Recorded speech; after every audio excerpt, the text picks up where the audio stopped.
Halo, salam dan bahagia. Apa kabar Bapak dan Ibu Guru?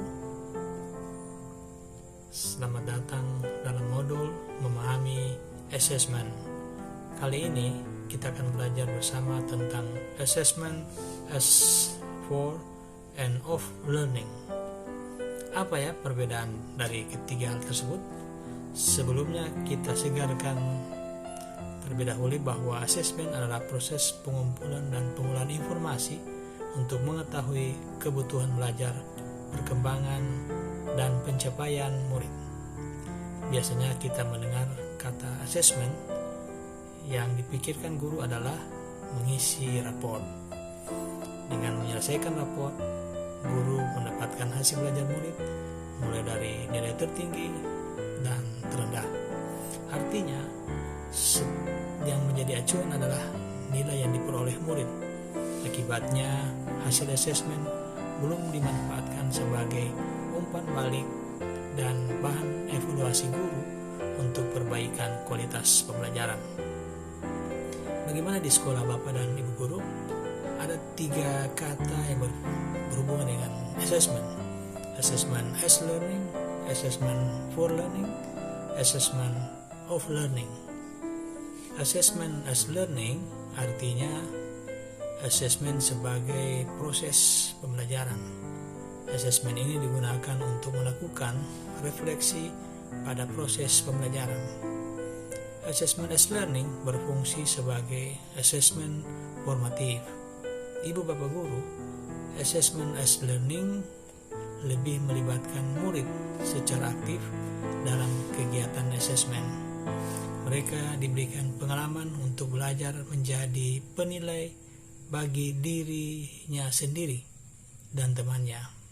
Penilaian diri atau self-assessment dan penilaian antar teman merupakan contoh assessment as learning.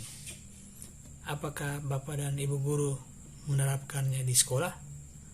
Dalam assessment as learning, murid dilibatkan dalam merumuskan prosedur, kriteria, maupun rubrik atau pedoman assessment, sehingga mereka tahu apa yang harus mereka lakukan dan capaian pembelajaran yang maksimal.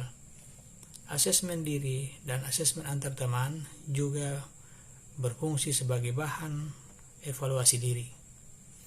Ibu bapak guru dapat menggunakannya sebagai data atau informasi sebagai mengkonfirmasi capaian hasil belajar murid. Sekarang kita ulas kembali ya Bapak Ibu Guru, bagaimana asesmen ini digunakan berdasarkan fungsinya. Secara garis besar kita mengenal fungsi asesmen formatif dan asesmen sumatif. Kita mulai dari fungsi asesmen formatif, yaitu mendiagnosis kemampuan awal dan kebutuhan belajar murid. Umpan balik bagi guru dan murid untuk memperbaiki proses pembelajaran agar menjadi lebih bermakna.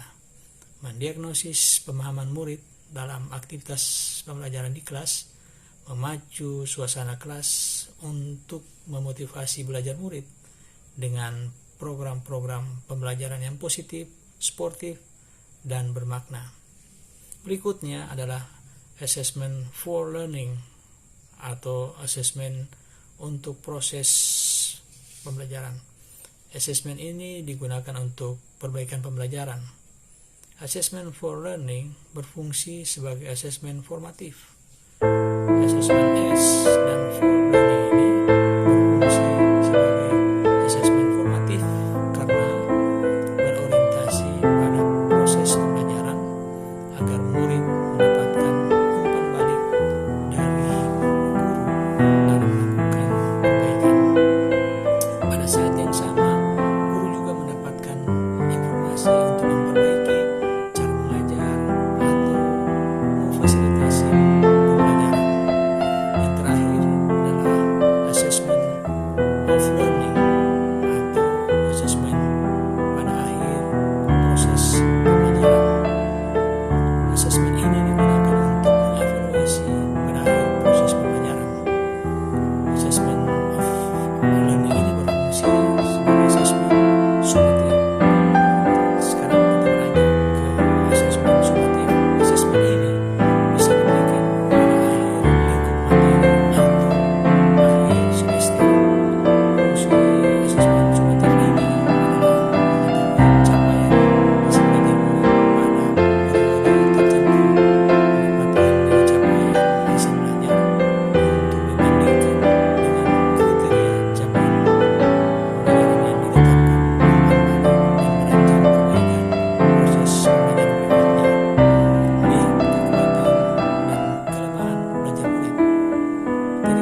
Ibu Bapak Guru sebagai catatan, satuan pendidikan dapat melakukan asesmen sumatif pada akhir semester, sehingga satuan pendidikan merasa perlu mengkonfirmasi hasil sumatif hasil akhir lingkup materi untuk mendapatkan data yang lebih lengkap.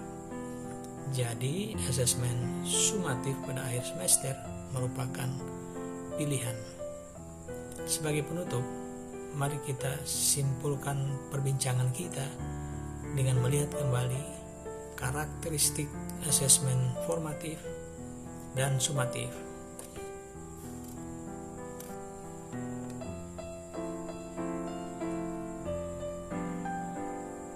Jadi, jika didesain dan diberikan yang tepat, baik asesmen sumatif maupun formatif, akan menjadi umpan balik bagi guru dan sekolah untuk mengevaluasi efektivitas program pembelajaran.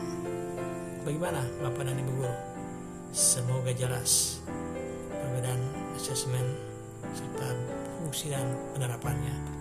Dan mari kita berharap asesmen ini menjadi sarana refleksi dan perbaikan pembelajaran agar murid mendapatkan proses pembelajaran yang bermakna. Sampai jumpa di materi berikutnya. Salam dan bahagia.